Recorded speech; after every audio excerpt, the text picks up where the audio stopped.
j'étais trader, je gérais 15 milliards de dollars connectés à toute la planète. Et puis là, je me retrouve ouvrier fromager dans le monastère. Difficile de reconnaître en ce jeune homme penché au-dessus de ses seaux un courtier de haut vol. Et pourtant, quelques mois auparavant, à la fin des années 80, Henri Quinson est encore un trader réputé l'un des meilleurs. Les plus grandes banques d'affaires le courtisent, multipliant les ponts d'or. Une sollicitation qui va le conduire à prendre une décision radicale. Car depuis 7 ans, le Golden Boy franco-américain se pose aussi beaucoup de questions existentielles. Tout le monde va mourir, il y a des pauvres et des riches. Est-ce qu'aujourd'hui, on peut se contenter simplement de gagner toujours plus d'argent en disant « crève les autres ». Voilà. Et ma réponse, c'est non. Le 16 octobre 1989, Henri Quinson renonce à des primes mensuelles mirobolantes et démissionne. Il rejoint l'abbaye de Tamiens en Haute-Savoie où il reste 6 ans.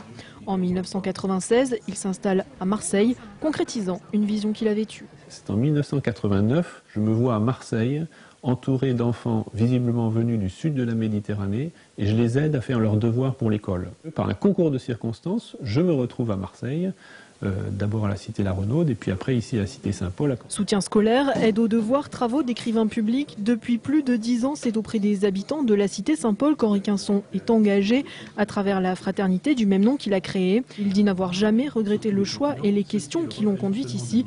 Des questions qu'il aimerait voir la société se poser, crise financière oblige. On va trouver de l'argent pour sauver les banques. Comment se fait-il que ça soit si difficile d'avoir quelques surveillants de plus pour le collège Arinque-Bachas ici à Marseille, ou quelques infirmières de plus pour le système scolaire, ou tout simplement 30 milliards de dollars pour essayer de subvenir aux besoins les plus élémentaires de gens sur la planète qui meurent de faim.